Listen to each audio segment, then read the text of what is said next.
Hello, Namaskar. This is Firstpost and you're watching Vantage with me, Palki Sharma.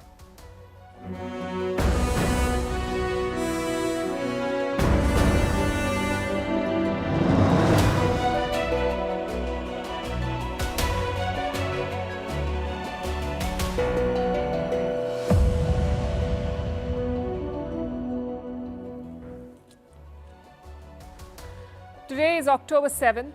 Exactly 1 year since Hamas attacked Israel, killed hundreds of people and took many hostage.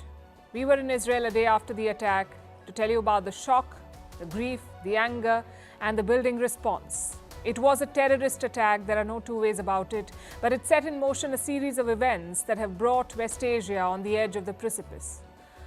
After the death of over 40,000 people in Gaza, Israel has not been able to eliminate Hamas. It is now fighting on 7 fronts and preparing to strike Iran.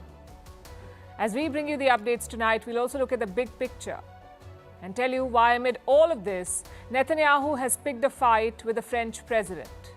Meanwhile, the India-out president of the Maldives is now in India. It's a reality check for Mohammad Muizzu and a win for Indian diplomacy. In Pakistan, a terror attack has killed 2 Chinese citizens. How Tunisia's election shows the failure of the Arab Spring. While leading global economists say India's growth story will remain intact despite external challenges. How companies and countries are rolling back their green targets. And why Antarctica is turning green. All this and more coming up. The headlines first. Ukraine says its forces struck a large oil terminal in Crimea. Russia claims to have downed 12 enemy-attacked drones over the peninsula overnight. In recent months, Kiev has ramped up strikes targeting Moscow's energy sector. Ukraine wants to dent Russia's revenue sources, which fund the war. Florida braces for yet another hurricane as militant threatens Mexico and the U.S. state. In fact, the hurricane has strengthened to a Category 4 storm. It is expected to hit Florida's west coast on Wednesday. Florida is still reeling from last month's Hurricane Helen. Former Philippines President Rodrigo Duterte to run for city mayor. He will be contesting in the Davao midterm polls due next year. The southern city is the Duterte family's stronghold. The 79-year-old's running mate will be his son and the incumbent mayor. Duterte was the president of the Philippines from 2016 to 2022. Ethiopian lawmakers choose their foreign minister as the country's new president. He becomes the 5th president since Ethiopia adopted its current constitution in 1995. This leaves Africa with just 1 female head of state. Now only Tanzania has a woman as its president. And 2 American scientists win the Nobel Prize in Medicine. They were honored for their discovery of the microRNA and its role in how genes are regulated. The laureates will receive their prizes in Stockholm on the 10th of December.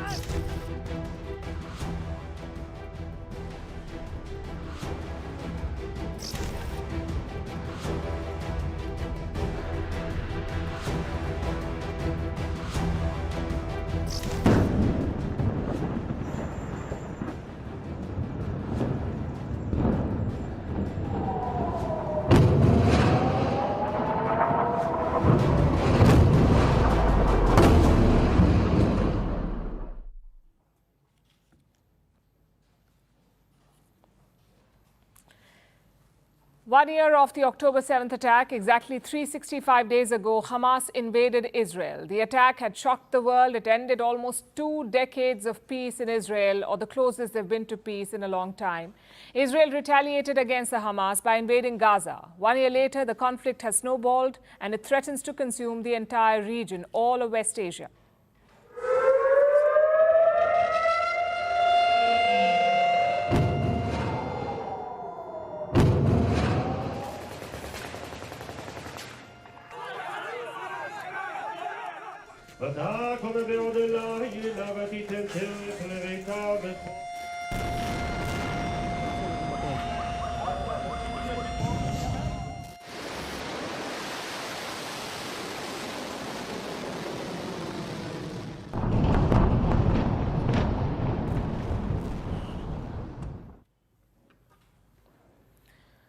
Now it appears that Israel will remain at war for the foreseeable future. It is fighting adversaries on multiple fronts and planning a direct strike on Iran, its biggest rival and sworn enemy. Israel is facing assaults from both the north and the south. In the north, it's Hezbollah. In the south, it's Hamas. Both launched attacks today.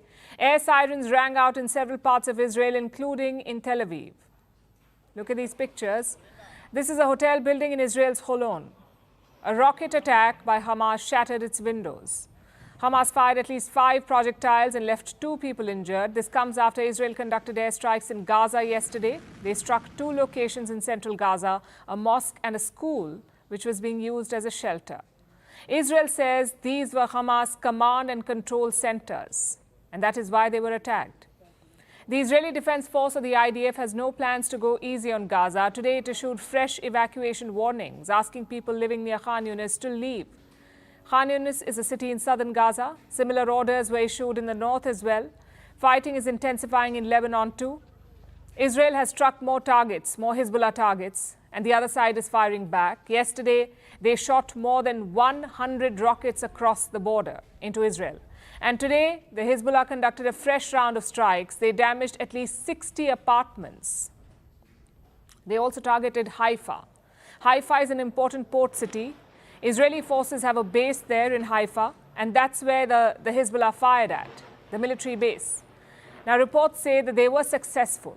The rockets, the Hezbollah rockets, breached Israel's air defenses. According to reports, at least 10 people were injured. We don't have reports of any damage to the military base yet. Irrespective, the Israeli Prime Minister remains undeterred. He has vowed to keep fighting. A year ago, we suffered a terrible blow. For the past 12 months, we've been changing reality from end to end. The whole world is astounded at the blows you inflict on our enemies, and I salute you and tell you, you are the generation of victory. Together we will fight, and together we will win. We are changing reality. That's what Netanyahu said yesterday. He was visiting his troops in the north, where he's also deploying more troops in the north. Today, a new division of soldiers was sent to the north, taking the total number to 3 divisions, meaning 3 divisions of Israeli soldiers are stationed on the border with Lebanon. One division has anywhere between 7,500 to 10,000 soldiers. So going by this latest figure, Israel could have at least 20,000 troops fighting in the north. And that's not all. These ground troops are getting aerial support with the IDF's relentless barrage of airstrikes.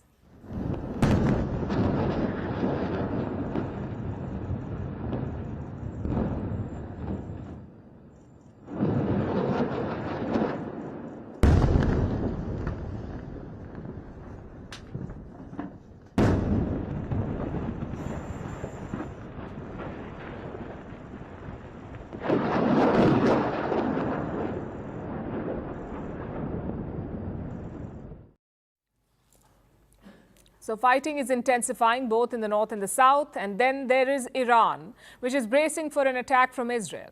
Over the weekend, Israel's defense minister spoke about this. His name is Yoav Gallant. And he had a message for Tehran. If you harm Israel, you'll end up looking like Gaza or Beirut. That's what he said. The Iranians did not even scratch the capabilities of the Air Force. No squadron has been damaged. No plane has been damaged. There is no runway that doesn't allow takeoff. And there is no damage to our continuity. Whoever thinks that by trying to harm Israel, they will deter us from reacting, they only need to look at what is happening in Gaza and Beirut.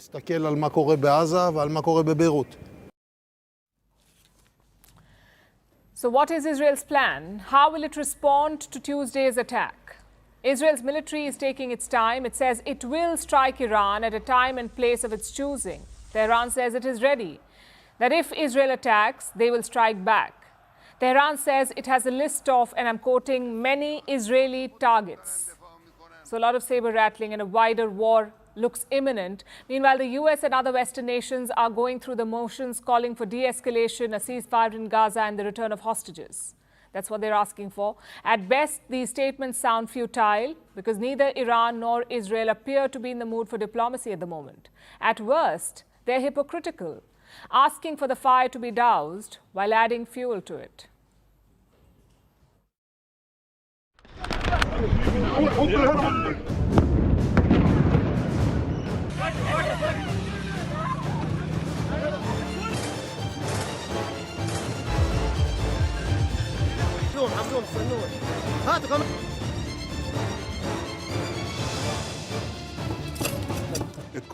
We'll turn them into rubbles.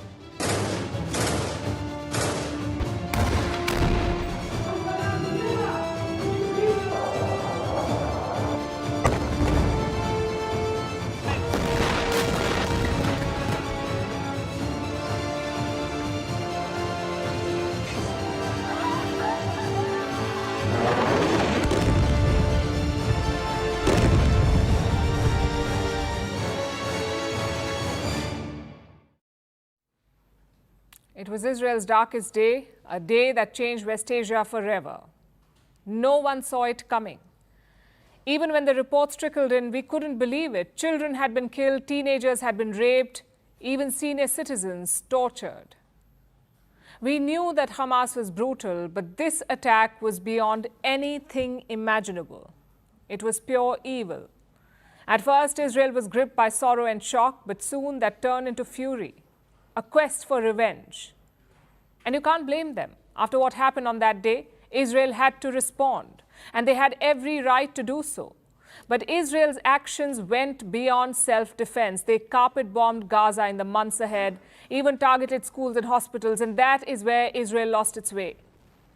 They had every right to hit back, but it turned into collective punishment for all Palestinians, which is why we find ourselves here today on the brink of a regional war. So the question is, 1 year since the October 7th attack by Hamas, what has changed? What has Israel achieved in 1 year of fighting? First, let's look at how the world marked this day. We saw statements from Israel's allies, the US and the UK. Their leaders, Joe Biden and Keir Starmer, reaffirmed Israel's right to self-defense, but they also called for a ceasefire, both in Gaza and Lebanon. Across the world, we saw different kinds of events, some vigils, some rallies, and also some protests. Take a look at this first. Very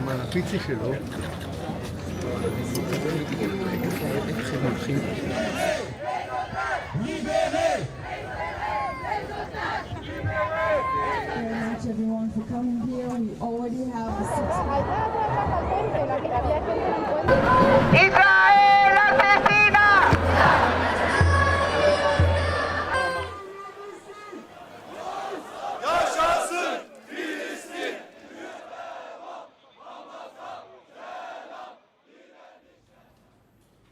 One of the most horrible episodes unfolded in Reem, a settlement just outside the Gaza border. A music festival was happening there. More than 360 of the attendees were killed by Hamas. Dozens of others were taken hostage. Today, families of the victims gathered at the same place. Israel's president was also there. This is where she was killed. So, especially here. We were last week, we were in the grave, but this is the ceremony. This is where she was. This is where she was happy in the last her moments. It was here. We lost our son here. He was at the party. He was murdered in 9 o'clock and 20 minutes. And we are here. We don't know. It seems to be like yesterday was the last day we saw him. For us, yesterday was the last day of the old life before we start 1 year in the new life. And we are here. Nobody can make these families whole again, and we should remember that. What Hamas did last year was not resistance, it was terrorism. And they're still holding Israelis hostage. Hamas took around 250 people hostage on that day. Reports say 97 of those people are still in their custody. Most others have been killed, some others have been returned. Today, Prime Minister Benjamin Netanyahu visited a memorial for October 7th. He promised to bring the hostages back. On this day, in this place and in many places in our country, we remember our dead, our hostages whom we are obligated to bring back, and our heroes who fell in defense of the homeland and the country. The thing is, he's been saying that since last year, that he'll bring these people back, but he has rejected deals for exchanging hostages. Why is that? Because those deals require a ceasefire. Families of the hostages are putting pressure on Netanyahu. Even today, they protested outside his home. But the Prime Minister is not budging. He is, in fact, expanding the war. He's moved on from Gaza. Now he's focusing on Lebanon and Iran.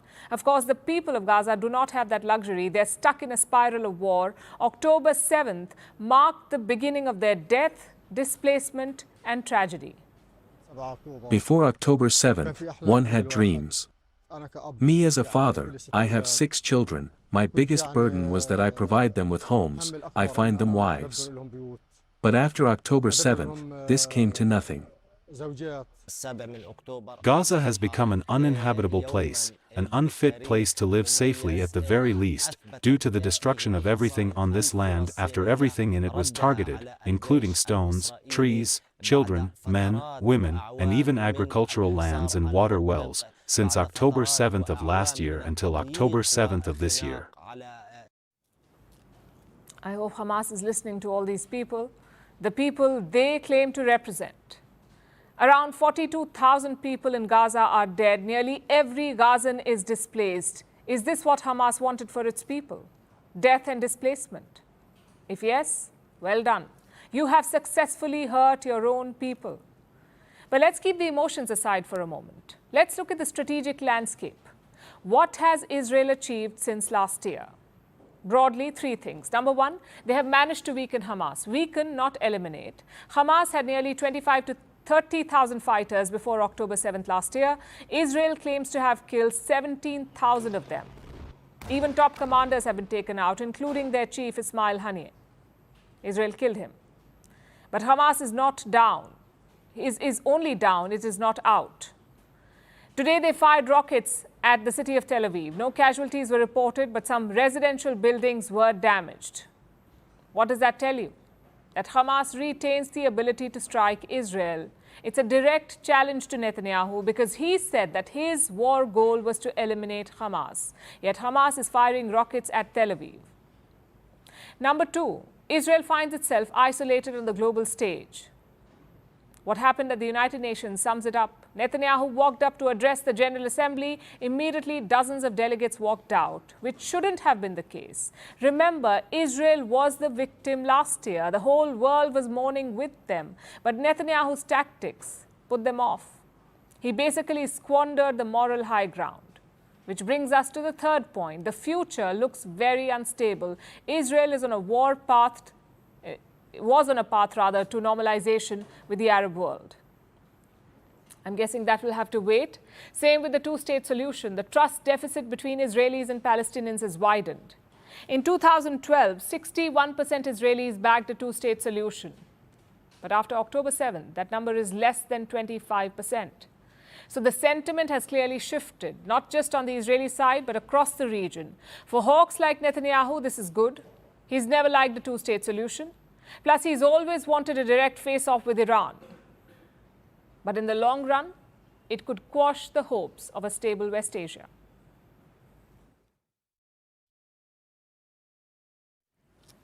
Israel's wars are in full swing. Netanyahu already has his hands full, but he has decided to pick another fight, this time with an unlikely opponent, French President Emmanuel Macron.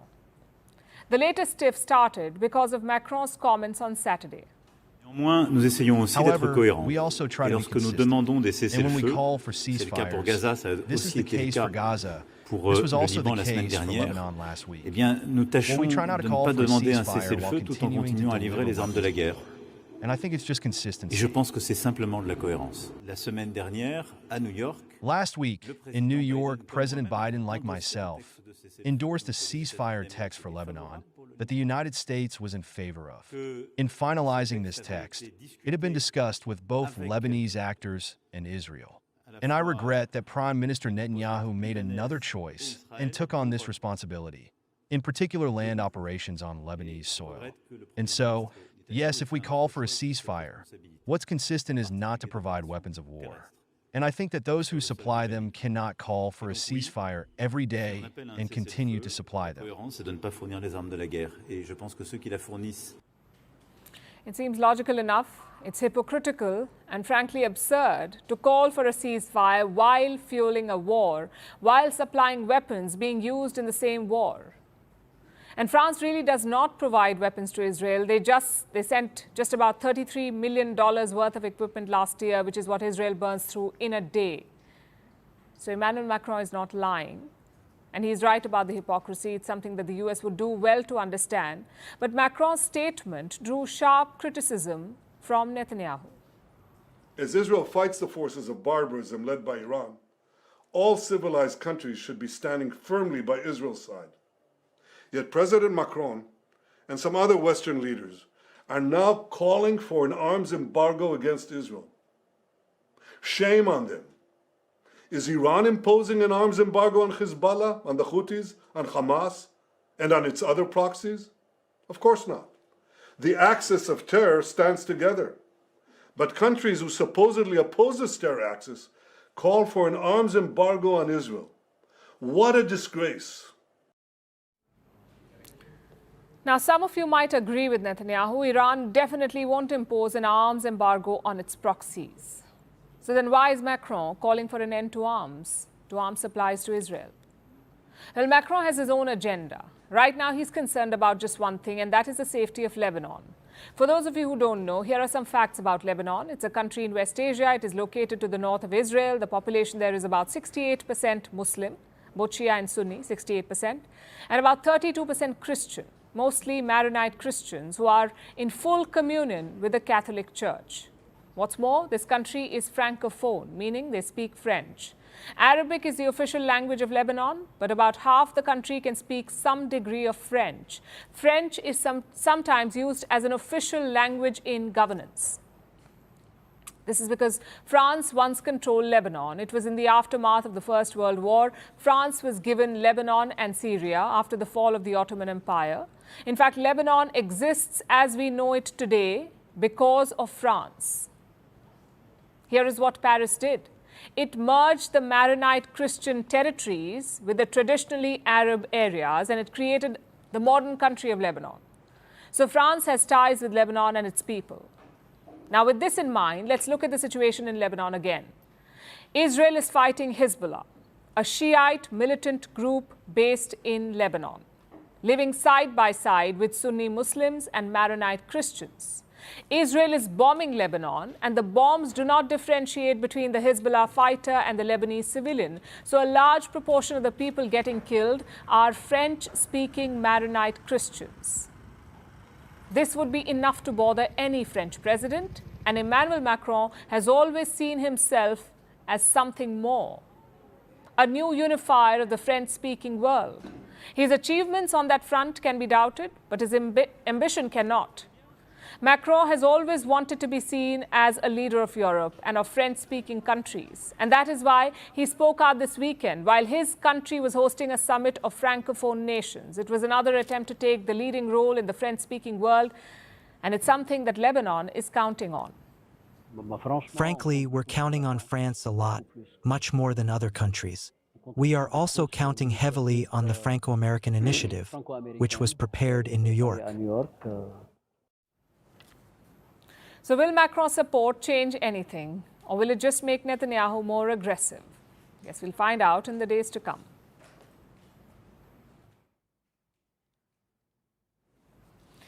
Fighting a war is not easy, but do you know what makes it even tougher? When one of your best men is nowhere to be found. It seems that's the case with Iran. One of their top generals, Ismail Ghani, has reportedly gone missing. Ghani is the chief of the Quds Force. That's an elite branch of Iran's Islamic Revolutionary Guards. It deals with Iran's proxy groups across West Asia, including the Hezbollah in Lebanon. And that is where Ghani was since last month, in Lebanon. When Israel struck the Lebanese capital Beirut last week, he went out of contact. Reports said that he'd gone missing, and it fueled a lot of speculation. Finally, Tehran has made an official announcement on the matter. Our next report tells you more. Over the weekend, while Iran awaited a potential counterstrike from Israel, the country's senior officials had one question. Where is Ismail Ghani? Ghani is one of Iran's top generals.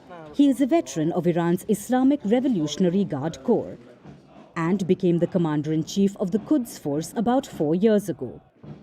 Quds is an elite branch of the Revolutionary Guards. It is tasked with operations which deal with Iran's proxy groups across West Asia, like the Hezbollah in Lebanon, Houthis in Yemen, Hamas in Gaza, as well as groups in Iraq and Syria, which Iran called its axis of resistance. It has received one blow after another as the war with Israel intensifies and spreads. Israel has hit multiple targets in Lebanon. It has killed much of Hezbollah's military command. Last month, an Israeli airstrike on Beirut killed Hassan Nasrallah, the leader of Hezbollah, along with Iranian Revolutionary Guards commander Abbas Nilfurushan. So the Quds commander Kani travelled to Lebanon. And last Thursday, Israel struck Beirut again. This time reportedly targeting Hashim Safedini, who is seen as the potential new leader of Hezbollah. Now, Safedin has been missing since the attack. But apparently, so is Kani, who is in the same vicinity of Beirut's southern suburbs of Dahir. Over the weekend, reports claimed that Kani has not been heard from since last Thursday's strikes. Iranian officials have reportedly claimed that Kani is out of contact. Meanwhile, Turkish and Israeli media claim Kani could be dead, that he could have been killed by the Israeli strike. While there is no proof, the sentiment in Iran has been one of growing anxiety. Kani was last seen in public in Iran at the Tehran offices of Hezbollah last month.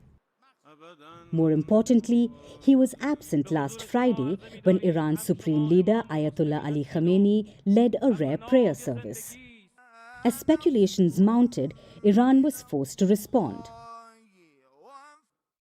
Today, the deputy commander of Quds, Iraj Masjedi, said, "He is in good health and is carrying out his activities. Some ask us to issue a statement. There is no need for this." But is Tehran's two-sentence explanation enough to quell fears? After all, according to reports, search and rescue operations are not complete at last week's attack site in Beirut. Hezbollah accuses Israel of hindering the operation. So the potential successor of Hezbollah is still out of contact, and Quds claims their chief is alive and well, but without any proof, while reports claim that both may be dead. If these rumors turn out to be true, this would be another big blow to Hezbollah and its patron Iran. Not only will it leave the issue of succession in question, but further cut off Iran's remaining limbs across West Asia.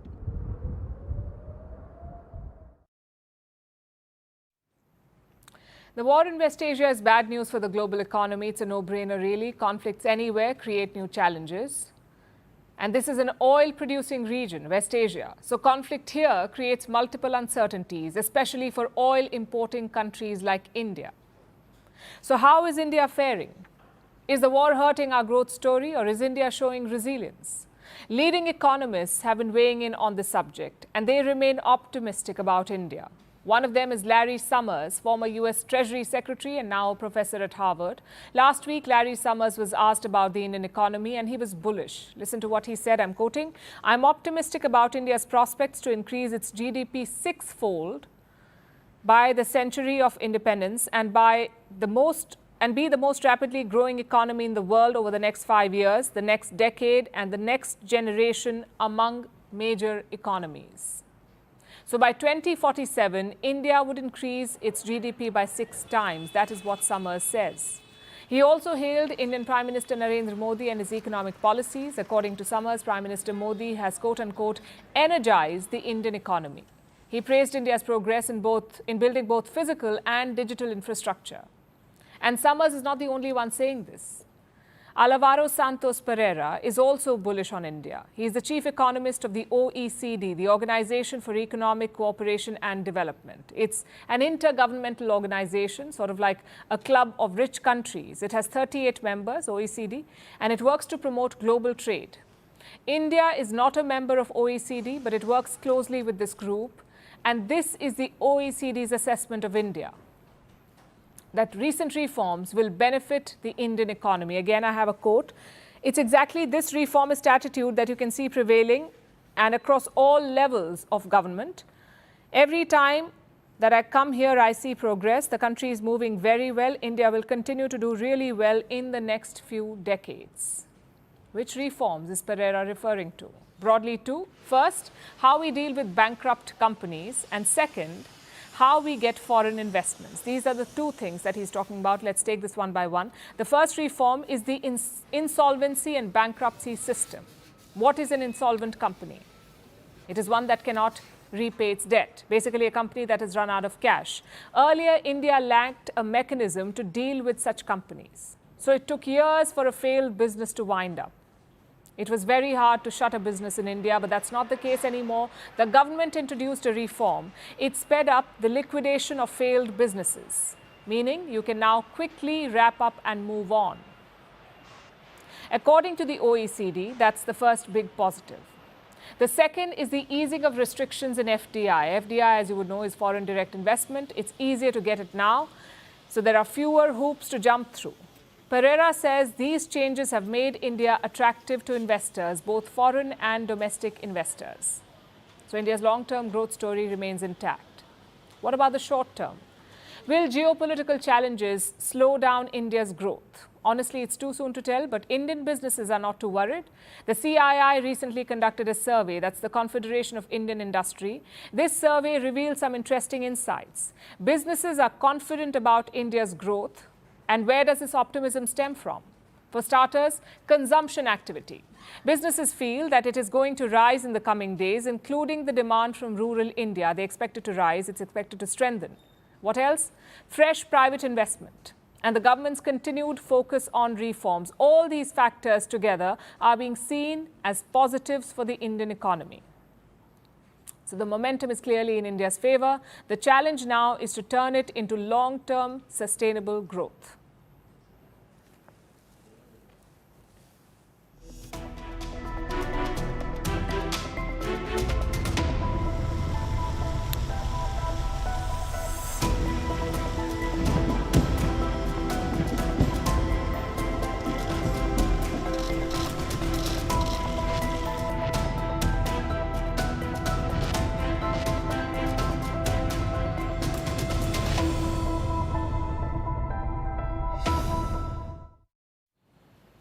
The India out president is in India. I'm talking about Mohammad Muizzu, the president of the Maldives. He was elected last year on the promise of India out, and he did follow through. Muizzu removed Indian soldiers from his country. He also cozied up to China and Turkey. But now, reality has hit.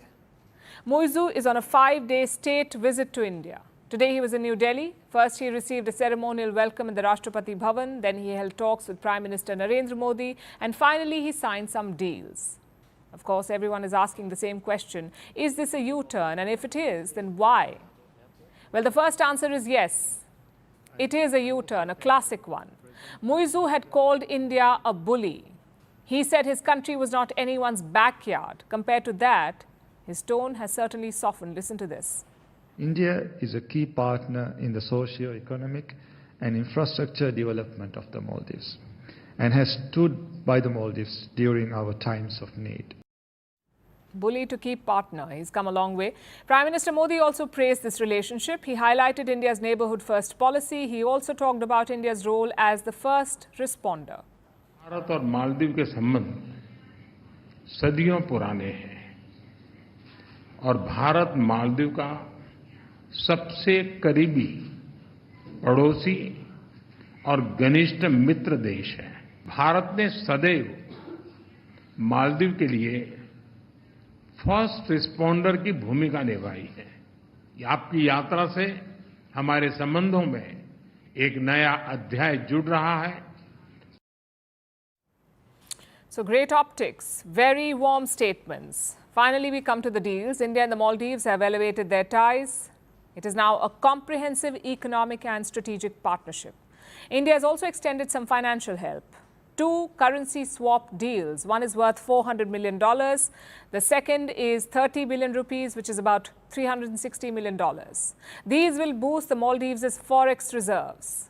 A few initiatives were also announced, like the launch of the RuPay card in the Maldives and the handover of some 700 houses, all built using Indian lines of credit.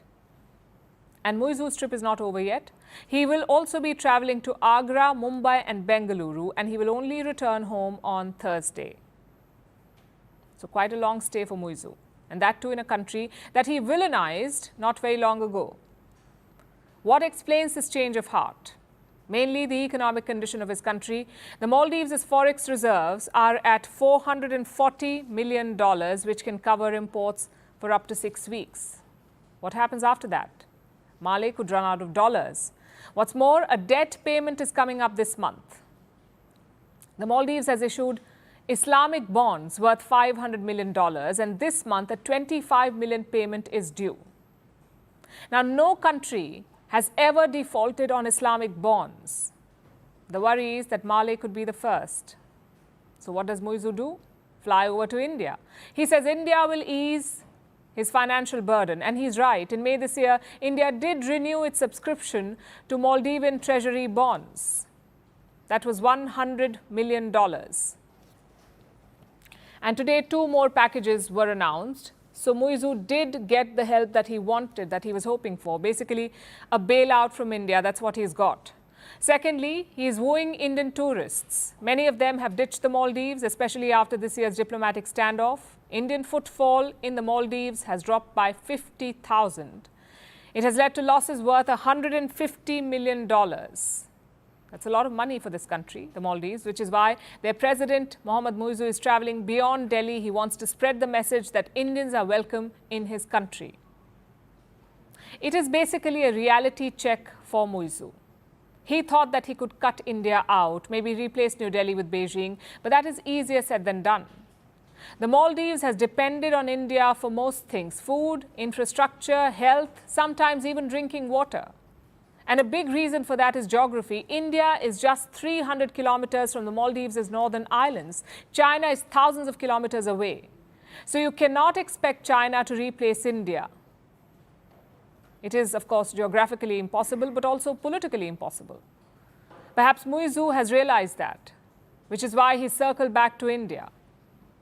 For New Delhi, this is a victory for quiet diplomacy. Remember, India never responded to Muizu's public outcries. It simply waited for reality to kick in, and it has paid off. Now, the key is to build on this new foundation to make sure that such episodes do not repeat again.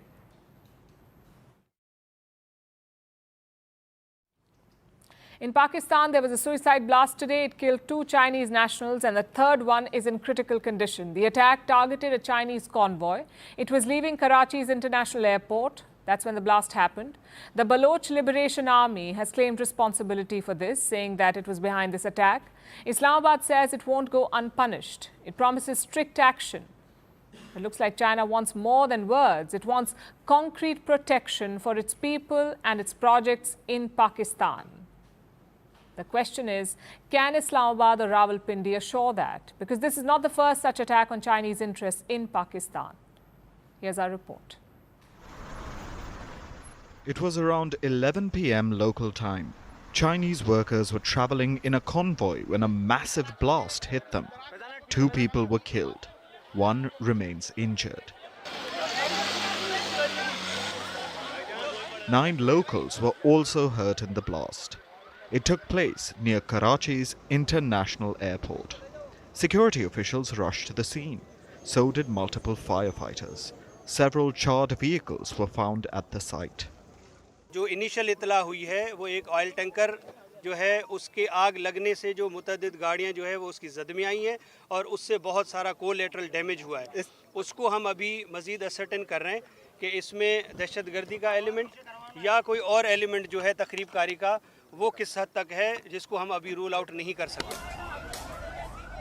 Soon, the element of terrorism emerged. The attack was claimed by the Baloch Liberation Army, a separatist group banned in Pakistan. The perpetrator was a man called Shah Fahad. He was part of the Majid Brigade.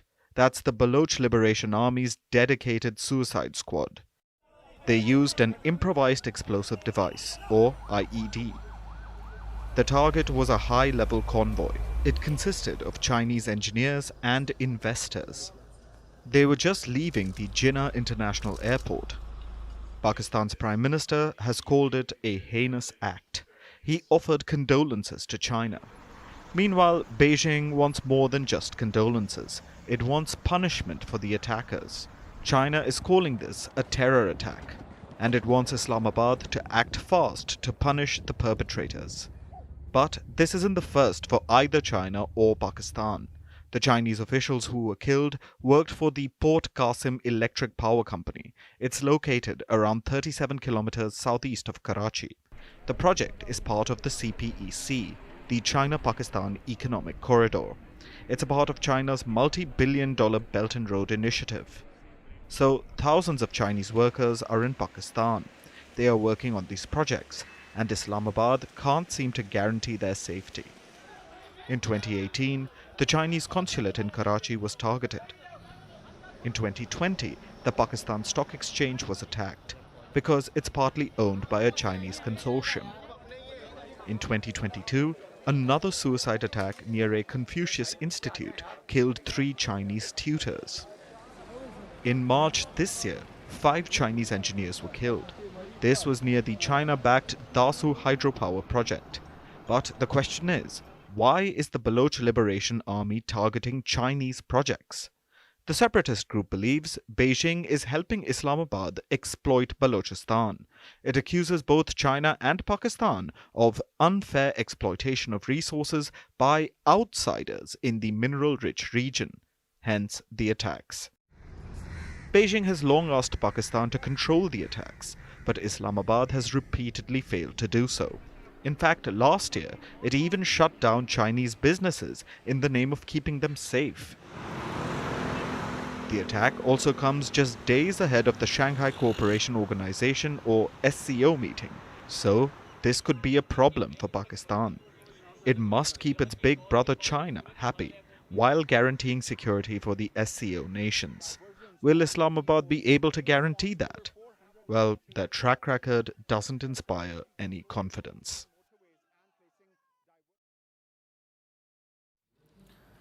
Now let's turn to Africa, to Tunisia in the north. Tunisia is a country of about 12 million people, and yesterday it held an election. The official result is not out yet, but everyone knows what is going to happen. The incumbent president, Kais Saied, will win a second term. The win is a bit of an exaggeration. Saied orchestrated a farcical election and will now continue his reign. This may sound harsh, but here are the facts. Kais Saied became president in 2019 after a real election, which went to the second round, and over half the population had turned up to vote. So far, so good. But then in 2021, Saied dismissed Tunisia's parliament, promulgated a new constitution, giving himself almost absolute power. He appointed his own Supreme Court judges, his own election commission, and he barred other courts from interfering in elections. Does that sound democratic to you? When the election was announced, 16 people wanted to compete against him. 16 people. All but 2 were disqualified. And then one of the 2 other presidential candidates was jailed, and last week he was sentenced to 12 years in prison. He joined other opposition leaders, critics and journalists behind bars. All this happened before yesterday's election, so you can understand why Tunisians were not very keen to vote. Exit polls say the turnout was less than 28%, which makes sense. Why line up to participate in a farce? Sadly, this story sounds all too familiar. Before 2011, Tunisia was the abode of dictators. Just 2 men ruled the nation for 54 years. The first was Habib Bourguiba, who ruled for 30 years, until he was overthrown by his own Prime Minister, Zine El Abidine Ben Ali. Ben Ali became the second Tunisian dictator. He ruled the country for 24 years. But towards the end, something unexpected happened. On the 17th of December 2010, a fruit vendor set himself on fire. He was tired of being harassed by Ben Ali's police forces. He was tired of the repression and humiliation ordinary people went through, so he set himself on fire, this fruit vendor, and his act triggered mass protests. It was dubbed the Jasmine Revolution. The vendor did not survive to see its end. He died on 4th January 2011. And 10 days later, Ben Ali was overthrown. He fled Tunisia and later died in exile. Tunisia's revolution was a success, and it did not stop there. Tunisia inspired revolutions all over the Arab world. It started the so-called Arab Spring. Protests erupted from Morocco all the way to Oman. Egypt's president of 30 years, Hosni Mubarak, was forced to step down. A civil war began in Libya, leading to the assassination of their leader, Muammar Gaddafi. The president of Yemen resigned. The prime minister of Kuwait stepped down. There were upheavals all over the Arab world. But in hindsight, nothing seems to have changed. When the Arab Spring reached Syria, President Bashar al-Assad fought back. Hundreds of thousands of people died. Syria was devastated. 13 years later, Assad is still president. 13 years after Hosni Mubarak's ouster, you have a military general in charge of Egypt. 13 years after Gaddafi's death, there are two competing governments in Libya, and 13 years after Tunisia's Jasmine Revolution, you have Kais Saied, a man jailing his opponents, taking billions in loans from Europe and conducting sham polls. As they say, the more things change, the more they stay the same.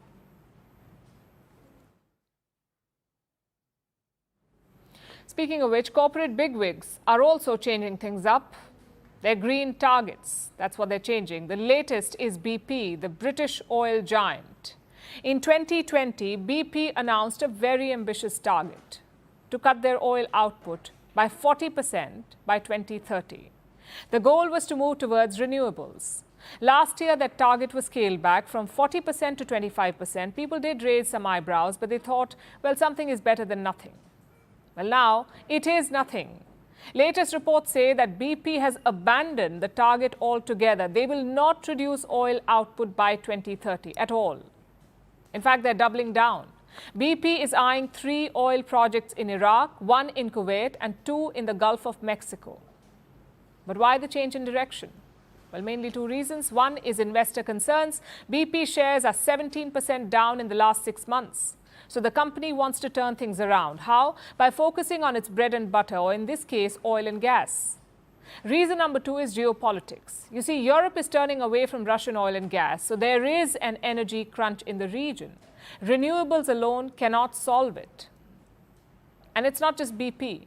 Shell is doing something similar. They planned a 45% cut in carbon emissions by 2035. That target has been removed. And why just firms? Why just companies? Why just oil firms, in fact? Other companies are also doing it. Consider the auto industry. Toyota was planning to sell 1.5 million electric vehicles by 2026. 1.5 by 2026. Their new target is 1 million. Volvo was planning to go 100% electric by 2030. Again, cancelled. Ford had set aside 40% of its annual spending on EVs, electric vehicles. It's been cut to 30%. Mercedes-Benz said half of their sales would be EVs by 2025. They have revised it to 2030. Even governments are guilty of the same. Look at what Britain did last year. They were supposed to ban petrol and diesel cars by 2030. But they delayed it by 5 years. They also pushed back the ban on gas boilers. Now, do you see the problem here? Climate targets are already seen as half-hearted. So the last thing you need is revisions. It erodes public trust in climate action. You see, these targets are mostly self-imposed. Even the UN goals are not binding. You saw the United States leave the Paris Climate Accords under Donald Trump. Any country is free to do that. They can revise, reduce, or cancel their commitments. The question is, why do they do it? And politics, we can tell you, is a major factor here. You need stability to invest in green energy. You cannot do it in the middle of a conflict. Just consider the Ukraine war. The targets were set during peacetime when Russian gas flowed freely into Europe. When that stopped, energy prices increased, and along with it, inflation went up. So European leaders faced a simple choice: continue the green pivot and risk more inflation, or use fossil fuels to cool the prices. And most leaders picked option number 2, which is not surprising at all. Secondly, the clean energy supply chains are vulnerable. You need specific resources to build batteries and panels like cobalt and lithium. Around 70% of the cobalt comes from the Congo. 40% of the nickel supply comes from Indonesia, 55% of mined lithium from Australia, and 25% from Chile. Most of the processing happens in China. They make up 60% of all mass-produced clean technologies like solar cells or windmill systems or batteries. And this sort of a supply chain is not reliable, especially if you're de-risking or decoupling from China. So the problem is quite obvious. World leaders and corporate bigwigs made grand commitments, and they earned a lot of praise for it. But their roadmap was not charted out well, nor did they account for political hiccups. In hindsight, they look like half-baked promises. The fact is, we need some way to enforce commitments, if not on companies, at least on countries to start with. Else, climate targets will mean nothing.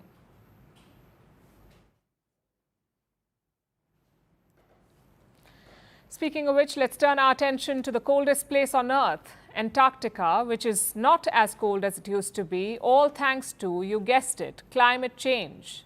It is heating up the icy continent, and it is turning Antarctica green. Now, parts of Antarctica have a lush landscape from mosses to flowering plants. All are growing at a dramatic rate. There has been more than a 10-fold rise in vegetation growth over the past few decades. What does this mean for the world? And is alarming greening limited to Antarctica? Here's a report. Looks like an ideal picnic spot, doesn't it? But believe it or not, this lush landscape is none other than Antarctica. Yes, icy Antarctica, the coldest place on Earth. Parts of the continent are turning green. Flowering plants and mosses are spreading, specifically across the Antarctic Peninsula, which is a long mountain chain that is the northernmost part of mainland Antarctica. A new study is out. It says that over the past few decades, the plant cover has soared more than 10-fold. In 1986, vegetation covered less than 1 square kilometer of the Antarctic Peninsula.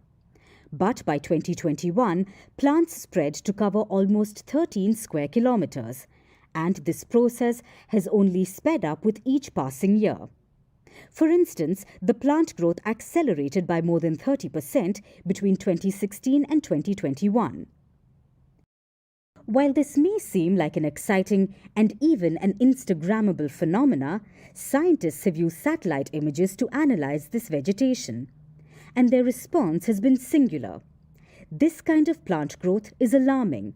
It's sparking major concerns. After all, it's a result of climate change, which is heating up the icy continent. Over the past few years, extreme heat events have gripped the region. This year, parts of Antarctica witnessed record-breaking heat waves. Temperatures climbed up to 10 degrees Celsius above normal. This may not sound like much, but for Antarctica, this was a near-record heat wave. What is the heat record for this part of the planet?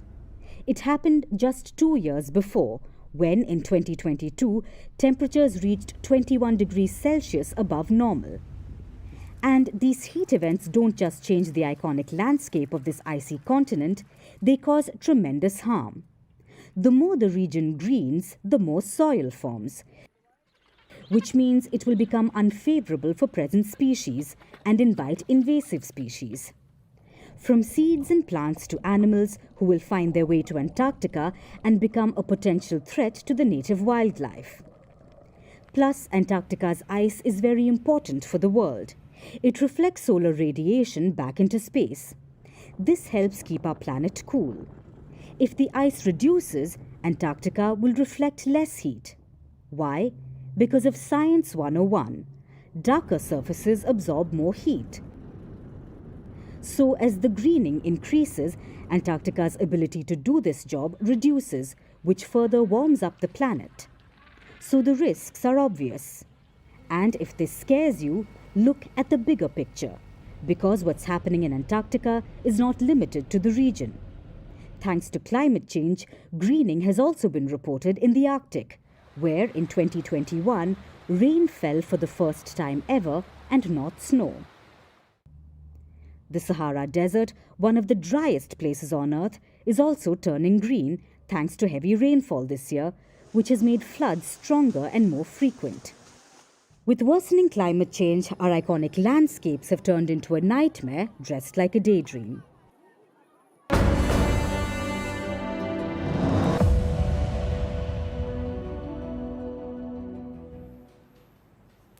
You either see yourself become a hero or live long enough to become a villain. Tell that to Elon Musk. This is the man who once inspired the movie Iron Man. Now he's inspiring memes on the internet. It started at a rally in Pennsylvania. Donald Trump was addressing the crowd. He introduced Elon Musk. And there came the Tesla CEO, frolicking about on stage like a child on Sugar Rush. He jumped, he screamed, he called himself Dark MAGA, and he left, all while wearing an Occupy Mars t-shirt. If only he would stick to Martian politics.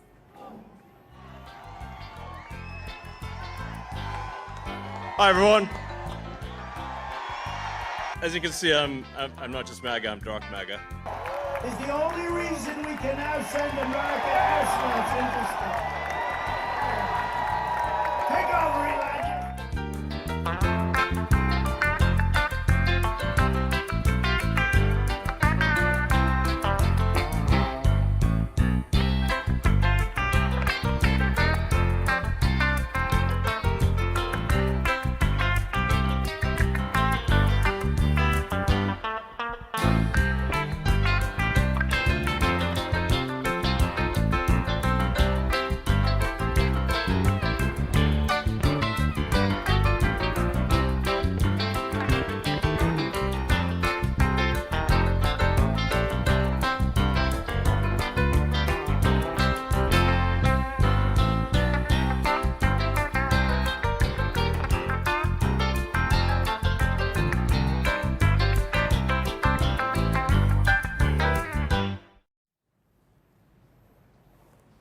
And now it's time for Vantage shots, images that tell the story. Flash floods kill elephants in northern Thailand. Catalonia's biggest human tower contest dazzles thousands of spectators. And archaeologists in Peru find remains of 43 children sacrificed in an ancient ritual around 600 years ago. Finally, we're taking you back in history. On this day in 2001, a US-led coalition began bombing Taliban-controlled Afghanistan. The Taliban had been offering sanctuary to 9/11 plotters, including Osama bin Laden. Though the regime was toppled in 2 months, the war dragged on. It spanned 2 decades, becoming the longest war that America ever fought. We're leaving you on that note. Thank you for watching. We'll see you tomorrow.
From impeachments to inaugurations, if it's a political story, we are on the scene. The race for the White House is heating up.